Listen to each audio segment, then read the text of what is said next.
The brass key felt unusually heavy in my palm as I stared at it, my mind racing with questions. I've been married to James for 15 years, and I thought I knew every key in our home, from the rusty shed key to the spare car key we kept in the kitchen drawer. But this one was different. I found it while packing James's lunch, like I did every morning. It had fallen from his jacket pocket as I was reaching for his favorite thermos. The key looked old, with intricate patterns etched into its head, definitely not a modern copy from a hardware store. "Honey, what's this?" I held up the key as James rushed through the kitchen, already late for work. He froze mid-stride, his face paling slightly. "Oh, that's nothing," he said too quickly. "Just an old key I found." "I'll take it." He snatched it from my hand, stuffing it back into his pocket. "But what's it for?" I pressed, noting how his shoulders tense. "Really, Sarah, it's nothing important. I've got to run, big meeting today." He grabbed his lunch bag and kissed my cheek, but it felt distracted, automatic. Before I could ask anything else, he was gone, the sound of his car engine fading into the morning quiet. I stood in the kitchen, the half-empty coffee pot still warm, feeling like I'd missed something important. James had been acting strange lately, taking phone calls in the other room, working late more often, being evasive about his schedule. I tried to brush it off, to trust that whatever it was, he'd tell me when he was ready. But that key. Later that afternoon, I was folding laundry when I found the key again, this time in his other jacket pocket. My hands trembled slightly as I held it. 15 years of marriage, and James had never kept secrets from me. We built our life on trust, honesty, and open communication, or at least I thought we had. I slipped the key into my pocket, telling myself I'd give it back to him that evening. But as I moved through the house, doing chores, my mind kept circling back to it. What was so important about this key that made my usually open husband so nervous? Around 5:30, James called. "Hey, honey, I'll be home a bit late tonight. Don't hold dinner for me." "Everything okay?" I asked, hearing the strain in his voice. "Yeah, just some things I need to take care of. Love you." He hung up before I could respond. I stood in our living room, phone in hand, the key feeling like it was burning a hole in my pocket. Something wasn't right. Making a decision, I grabbed my car keys. I'd never followed James before. The thought of spying on my husband made my stomach churn, but I needed to know what was going on. The GPS tracker on his phone, which we'd set up years ago in case of emergencies, showed him downtown in an area of old Victorian houses that had been converted into offices. I parked across the street, feeling like a character in some cheap thriller novel.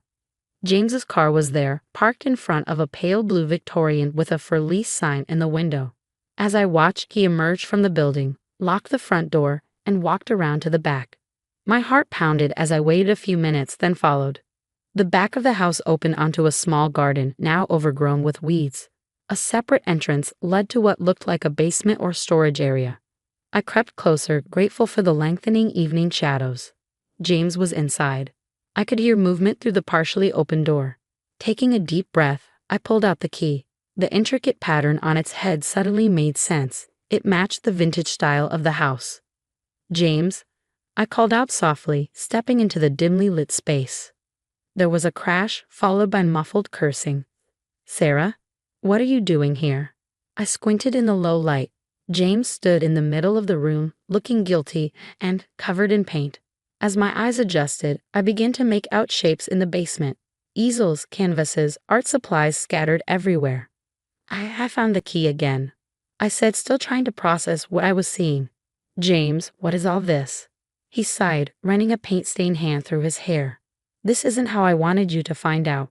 He reached for a light switch, and fluorescent bulbs flickered to life, illuminating the space fully. My breath caught in my throat. The basement was transformed into an art studio, with paintings covering nearly every available surface. But these weren't just any paintings, they were memories. Our memories. Our first date at the pier, our honeymoon in Greece. The day we brought home our dog Max. Each canvas captured a moment from our life together, rendered in vibrant colors and loving detail. "I don't understand," I whispered, moving closer to examine a painting of us dancing at our wedding. "You did all these?" James shifted nervously, wiping his paint-covered hands on his once pristine work pants. "Remember when we took that couples art class last year? The one you dragged me to?" I nodded, still mesmerized by the paintings surrounding us. The art class had been my attempt to get us both out of our comfort zones, to try something new together. James had grumbled about it initially, claiming he couldn't even draw stick figures properly. Well, he continued, something just clicked. After the class ended, I couldn't stop thinking about painting. It was like this door opened in my mind and all these images kept pouring out. He gestured to the canvases. Every important moment we shared, every memory that made me fall more in love with you, I needed to capture them all. I moved from painting to painting, each one telling our story. There was the Christmas morning when Max had knocked over the tree trying to get to his presents. The time we got caught in that sudden rainstorm during our beach vacation. Even the quiet Sunday mornings when we'd read together on the porch, sharing coffee and comfortable silence. But why keep it a secret? I asked, turning to face him. Why not tell me? James's shoulders slumped slightly. At first, I was embarrassed. Me, the corporate numbers guy, suddenly wanting to be an artist? It seemed ridiculous. Then, as I kept practicing, I had this idea. He walked over to a covered canvas in the corner. I wanted to surprise you for our anniversary next month. With trembling hands, he pulled away the cloth, revealing a large, unfinished painting. My heart stopped. It was us. But not from a memory. This was something different. In the painting, we were older, sitting on our front porch surrounded by grandchildren. The detail was incredible. The laugh lines around our eyes, the gray in our hair, the peaceful contentment on our faces. It was a glimpse into our future, painted with such love and hope that tears welled up in my eyes. I've been working on this one for months, James said softly. I wanted it to be perfect. I rented this space because I knew I couldn't hide something this big at home. The key belonged to Mr. Peterson. You remember him? Our old neighbor who moved to Florida? He owns this building and let me use the basement for a reasonable rate. I reached out to touch the canvas gently, careful not to smudge the still drying paint. You can spend your evenings here, working on this. He nodded. And some lunch breaks. I pack extra clothes in my briefcase, come here to paint, then clean up before heading back to the office. The late meetings, the phone calls. It was all about arranging time to work on these without you finding out. That's why you've been so distracted lately, I whispered, the pieces falling into place. I trailed off, embarrassed by the doubts that had crept into my mind. James moved closer, wrapping his arms around me from behind, not caring that he was getting paint on my clothes. You thought what? That I was having an affair? His voice was gentle, understanding. Sarah, you're the love of my life. Every one of these paintings is a testament to that. I leaned back against him, taking in the room with new eyes. Each canvas was a declaration of love, a memory preserved not just in photographs or stories, but through his perspective, his emotions. The technical skill might not have been perfect. I could see where he struggled with proportions or perspective, but the feeling behind each piece was undeniable. The art class was your idea, he continued, just like so many other amazing things in our life. You're always pushing me to grow, to try new things, to be better. This is what you inspired. I turned in his arms, not caring about the paint now covering both of us. Show me more, I said. Tell me the story behind each one. James's face lit up with an enthusiasm I hadn't seen in years. He led me around the studio, explaining his process, sharing why he chose certain moments to capture. Some paintings made me laugh, others brought tears to my eyes, but each one showed me how deeply he saw and appreciated our life together. I was so focused on keeping this a surprise, he admitted. I didn't realize I was making you worry. I'm sorry for that. I squeezed his hand. I'm kind of glad I found the key, I said. Watching you talk about your art, seeing this passion you discovered, it's better than any surprise. James smiled sheepishly. Does this mean I need to come up with a new anniversary gift? I looked at the unfinished painting of our future together, feeling my heart swell with love and pride. No, I said softly. This is perfect. But maybe, I paused, an idea forming. Maybe we could work on it together. You could teach me what you've learned. His eyes lit up at the suggestion. Really? You want to? Of course. After all, I grinned, gesturing to the paint now covering both of us. I'm already getting my hands dirty. Over the next few weeks, the basement studio became our special place. After dinner, we drive downtown together, spending evenings surrounded by paint and possibilities. James taught me everything he'd learned about mixing colors, creating depth, and capturing light. I wasn't nearly as talented as he'd become, but watching him work, seeing the joy it brought him, was better than any masterpiece I could create. "Hold the brush like this," he'd say, standing behind me, guiding my hand. "See how the stroke changes." His patience was infinite, his enthusiasm infectious. This was a side of my husband I'd never seen before. Passionate, creative, completely uninhibited. We decided to keep the studio our secret for a while longer. It became our own private world, a space where we could leave behind the stresses of everyday life and just create. Sometimes we'd paint together. Other times, I'd bring a book and read while he worked, content to be in each other's presence. One evening, as James was putting the finishing touches on our future portrait, I noticed him frowning. "What's wrong?" I asked, moving closer to inspect the painting. "I keep trying to get your smile right," he said, brush hovering over the canvas.